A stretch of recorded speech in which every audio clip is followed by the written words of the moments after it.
Oke, baik anak-anak. Kali ini kita akan belajar tentang fungsi VHLOOKUP. Jadi sebelumnya tuh kita belum belajar tentang fungsi dari logika. Nah, ini kita menggunakan logika, fungsi logika dan memanfaatkan fungsi string.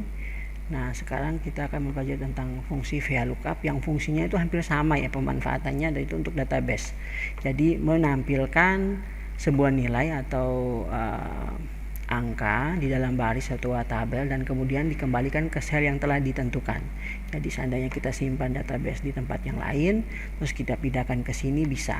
Kalau yang di sini yang kemarin fungsi sebelumnya itu database-nya disimpan di sini gitu, terus nanti kita pindahin ke sebelah. Nah, kalau yang di sini kita bisa simpan di tempat yang berbeda. Oke, baik. Untuk VLOOKUP ini lebih simpel dibandingkan dengan penggunaan fungsi dari if and-nya atau dari fungsi stringnya. Oke, baik. Untuk VLOOKUP itu dibagi dari dua. Kalau H itu adalah horizontal, jadi kita menyusun data dari tabel yang diatur secara horizontal. Terus kalau V ini vertikal, yaitu data yang diambil dari bentuk vertikal. Nah, untuk itu bagaimana cara kerjanya? Seperti ini ya.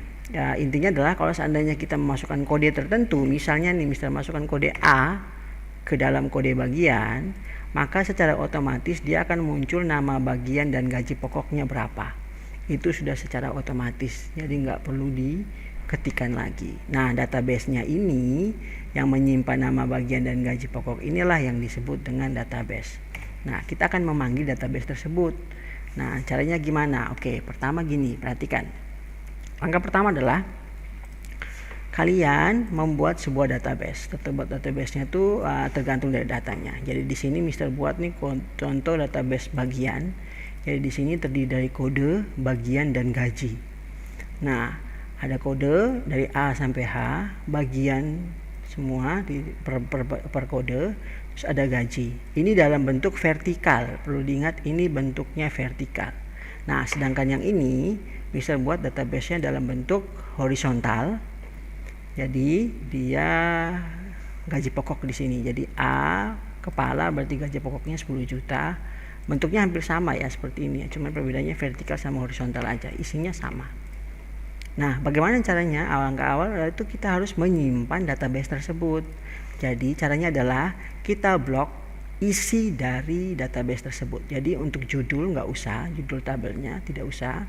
Kita blok saja dari isinya saja. A sampai ke data yang mau kita masukkan. Nah, kalau dalam hal ini berarti A7, C7 ditarik sampai ke E14. Nah, setelah itu kita simpan database-nya, yaitu kemana? Kita klik ke bagian tab di bagian atas di ribbon, terus kita klik yang formula.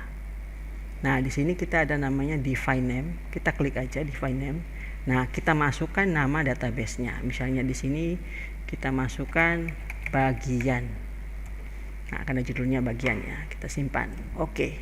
Nah, berikutnya juga untuk tabel berikutnya kita simpan juga. Jadi kita dari isi ya, jadi judulnya nggak usah, dari isi aja. Dari H8 ditarik sampai ke O10. Nah, di blok disimpan lagi. Misalnya ini kita tulis gaji pokok. Nah, berarti di sini langkah yang sekarang adalah kita sudah menyimpan semua data nama database-nya. Sekarang kita tinggal memanggil database tersebut. Nah, oke. Perlu diingat untuk kolomnya, kolom kode itu bagian kolom 1, untuk bagian kolom 2, untuk gaji kolom ketiga. Sama seperti ini. Untuk garis vertikalnya, horizontalnya berarti baris 1, baris 2 dan baris 3. Nah, karena baris dan kolom inilah yang akan dipakai untuk pemanggilan database. Nah, oke, sekarang kita akan coba panggil. Oke, kita nggak mungkin masukin di kode bagian karena inilah yang menjadi input datanya. Jadi kita akan memunculkannya di sini, di nama bagian dan gaji pokok. Nah, kita klik di nama bagian, kita sama dengan. Sekarang kita gunakan dulu fungsi VLOOKUP. Nah, di sini ada VLOOKUP. Klik double klik di sini. Setelah itu kita masukkan inputnya, yaitu di sini. Karena kita memasukkan data di D15, klik D15, Nah, sekarang table array berarti tabel database-nya. Kita masukkan nama database yang tadi. yang mau kita masukkan karena nama bagian. Jadi kita tulis bagian. Nah, muncul dia bagiannya. Klik bagiannya. Setelah itu koma. Sekarang kita mau memunculkan nama bagian ini terletak di baris keberapa? Di kolom keberapa? Nah, kita lihat coba ya. Nama bagian. Kita lihat nih, ini kolom 1, ini kolom 2 bagian, kolom kedua. Berarti di sini, nah ini hapus ya, ini nggak usah karena kita tadi sempat mengklik sheet yang lain makanya muncul seperti ini. Nah, seharusnya kayak gini. Tadi kita udah lihat bahwa nama bagiannya itu adalah kolom kedua, maka kita munculkan kolom kedua. Enter. Nah, masih kosong. Nah, sekarang kita masukkan kode bagiannya A. Masuk kepala. Nah, bagaimana kalau seandainya kita ganti dengan 3? Gimana jadinya? Coba ya, 3. Nah, ternyata kalau bagian ketiga ini adalah 1, 2, 3. Ini adalah gajinya. Nah, jadi tergantung dari kolom yang mau kita ambil datanya. Nah, seperti ini. Jadi kalau yang nama bagian berarti kita butuh 2 aja, yang kolom kedua. Enter. Nah, seperti itu. Nah, sekarang gaji pokok. Kalau gaji pokok aslinya kita bisa gunakan rumus ini, pindahkan ke sebelah, ganti angka 3. Ya, seperti ini. Coba ya. Copy. Copy. Tinggal paste aja di sini, terus ganti angka 3. Enter. Nah, bisa aja 10 juta dapat. Ini B dapat. Nah, C. Nah, tapi kita nggak mau pakai VLOOKUP, kita coba belajar pakai HLOOKUP. Nah, coba kita pakai HLOOKUP. Nah, kalau HLOOKUP berarti kita ambil datanya yang horizontal, yang seperti ini. Kita coba sama dengan HLOOKUP. Nah, ini klik double, terus inputannya D15, tadi untuk horizontal kita gunakan database yang gaji pokok, jadi kita tulislah gaji pokok. Nah, di sini ada gaji pokok, database yang kita sudah simpan, terus koma. Sekarang kita mau lihat nih, dia kolom keberapa sih gaji pokoknya.